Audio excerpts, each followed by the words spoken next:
Though I'd say that on the whole the Switch remains woefully underrepresented when it comes to decent indie sports games. One of the flavors it has plenty of are fishing games. You'd think that would be great, but unfortunately the one thing almost all of them have in common? Pretty well across the board they're uniformly simplistic and dull, and those are the good ones. I don't know what has happened with dedicated fishing games over the years, but at some point they really went off the tracks. I think the last time I played some generally solid, engaging, and well-made ones was back in the SNES days, but that was likely helped a bit by arcades still being around.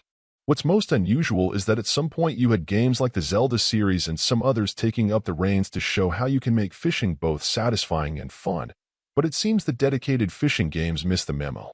For quite some time, most of what I've played have been variations on pocket fishing, titles that feature all sorts of equipment and gear, and will let you fish in a variety of locations and circumstances.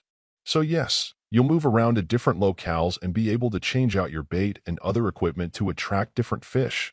But is that really what people are looking for? What happened to the focus being on making the act of fishing itself exciting and challenging? Just as with many others, pocket fishing completely fails in this department, with pretty well every aspect of the action being dull and repetitive. To add insult to injury, the game doesn't seem to understand whether it wants you to play with a controller or the touchscreen, so it has sort of gone down the middle with what feels like the worst of both worlds in the process. Given how desperate I know the fishing fans have become, patiently hoping a game would finally come along that gets things right, it's sad that this is another clunker. Despite its focus only being on fishing, it has somehow managed to invest effort in everything you can buy to fish with and where you'll be able to go, but comparatively little on trying to make the experience fun. Folks will just have to keep looking. Overall, my final score for the game ended up being a 5.2. And if you're interested in picking it up, it's currently available on the Switch eShop for $12.99. Thank you for taking the time to listen to this review.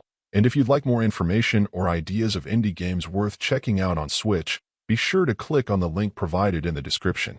Until next time.